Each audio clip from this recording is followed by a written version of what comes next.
Good morning, আসসালামু আলাইকুম। বহুদিনৰ পিছত আপোনালোকৰ লগত লৈ আহিলোঁ নতুন এটা ৰেচিপি। এয়া মূলাৰ শাক আৰু মাছ দি আজি বনাম এটা ৰেচিপি। তাৰ বাবে লৈ লৈছোঁ মূলাৰ শাক। শাকখিনি মই ভালকৈ ধুনীয়াকৈ কাটি লৈছোঁ। তাৰপিছত এইফালে ধুনীয়াকৈ কাটি আৰু ভালকৈ ধুই লৈছোঁ। এইফালে কেঁচা জলকীয়া কাটি লৈছোঁ আৰু এয়া পিঁয়াজ কাটি লৈছোঁ। তাৰপিছত এয়া দেখিবলৈ পাইছে মই ধুনীয়াকৈ শাকখিনি কাটি লৈছোঁ। তাৰপিছত এয়া মই এতিয়া ৰন্ধাৰ প্ৰস্তুতি চলাই আছোঁ। এয়া মই গেছটো অন কৰি দিছোঁ। এইফালে মই কেৰাহীটো গৰম হোৱাৰ পিছত দি দিম তেল, মিঠাতেল বা মাষ্টাৰ্ড অইল, আপোনালোকে যিটো কয় আৰু সেইটো মই ইয়াতে কেৰাহীত ঢালি দি দিছোঁ। আপোনালোকে যিমানখিনি তেল ভাল পায় সেইখিনি দিব। মই যিহেতু কমকৈয়ে খাওঁ, এইখিনিয়ে মোৰ বাবে বেছি হয়। আৰু এইফালে মই মিঠাতেল ঢালি দিয়াৰ পিছত এইফালে দি দিছোঁ পিঁয়াজ কচি। পিঁয়াজখিনি ৰঙা হোৱাৰ পিছত চব্জিখিনি ইয়াতে ঢালি দিম। ৰঙা হোৱালৈকে মই এইটো লৰচৰ কৰি থাকিম যাতে তলত লাগি নাযায়। এইফালে কেৰাহীত দি দিছোঁ কণীটো একচুৱেলি আমাৰ ৰেচিপিৰ নহয়, কণমানিহঁতৰ বাবে পুৱাতে বনাই আছোঁ। কণী সিজাই আছোঁ কণমানিহঁতৰ বাবে। আৰু লগতে এইফালে মূলা শাকৰ চব্জিটো বনাম। তাৰ বাবে মই পিঁয়াজখিনি ৰঙা কৰি লৈছোঁ। তাৰপিছত এতিয়া চব্জিখিনি ঢালি দিম ইয়াতে। এয়া দেখিবলৈ পাইছে মোৰ পিঁয়াজখিনি ধুনীয়াকৈ ৰঙা হৈ আছে।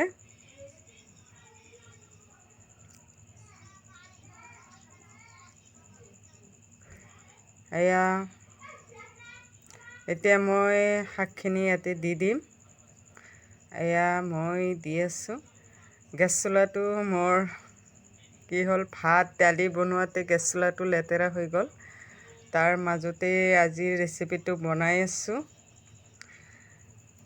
এইটো শাকখিনি মই দি দিছোঁ। এইটো আপোনালোকে ইগন'ৰ কৰিব, গেছ চোলাটো মোৰ লেতেৰা হৈ আছে। তাৰপিছতে ইয়াতে মই ৰেচিপিটো বনাই আছোঁ। এইটো হৈছে মূলা শাকৰ ৰেচিপি।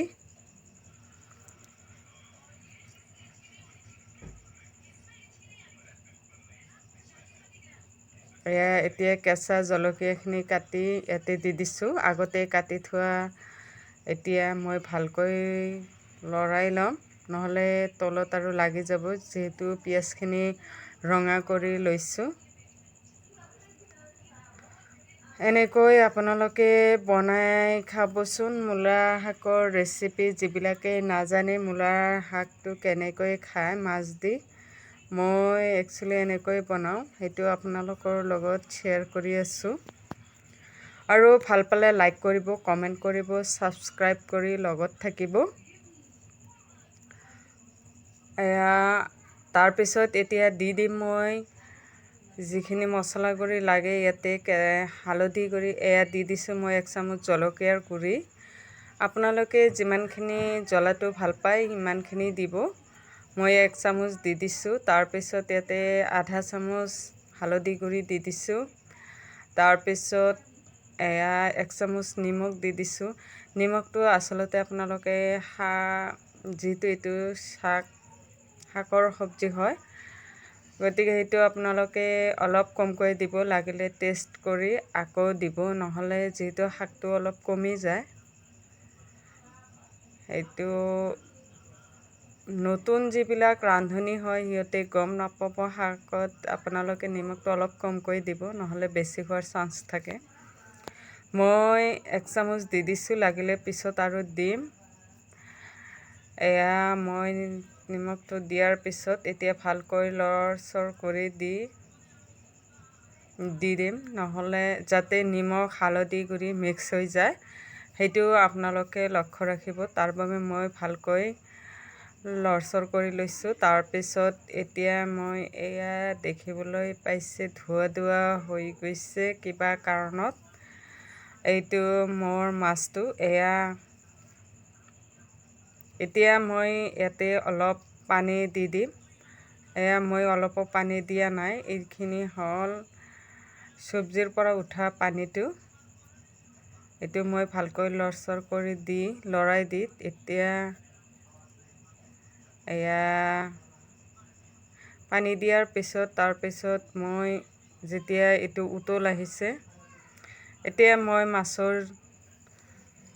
জোলখিনি দিয়াৰ পিছত ভালকৈ এইটো হ'ল আপোনাৰ টেষ্টটো বাঢ়ি যায়। এইটো ভালকৈ লৰচৰ কৰি দি তাৰপিছত অলপ পানী দি দিম।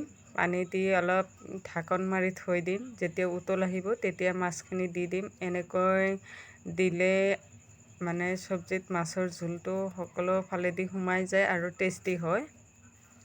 শাকটো এনেকৈ বনালে এয়া মই এতিয়া ঢাকন মাৰি থৈ দিম উতল অহালৈকে। আপুনি এইখিনি শাকত এগিলাচ পানী দিলে হৈ যায়। এইটো মই দি দিছোঁ। এয়া দেখিবলৈ পাইছে উতল উঠি গৈছে। এতিয়া মই মছলা গুড়িখিনি আপুনি জিৰা গুড়ি বা মছলা গুড়ি যিটো মছলা খায় আৰু সেইটো মছলা গুড়ি দি দিব। মই এয়া দি দিছোঁ জিৰা গুড়ি। দিয়াৰ পিছত এতিয়া মই মাছখিনি দি দিম। যিটো আমাৰ উতল উঠি গৈছে, এতিয়া মই মাছখিনি ঢালি দিম। এয়া দেখিবলৈ পাইছে।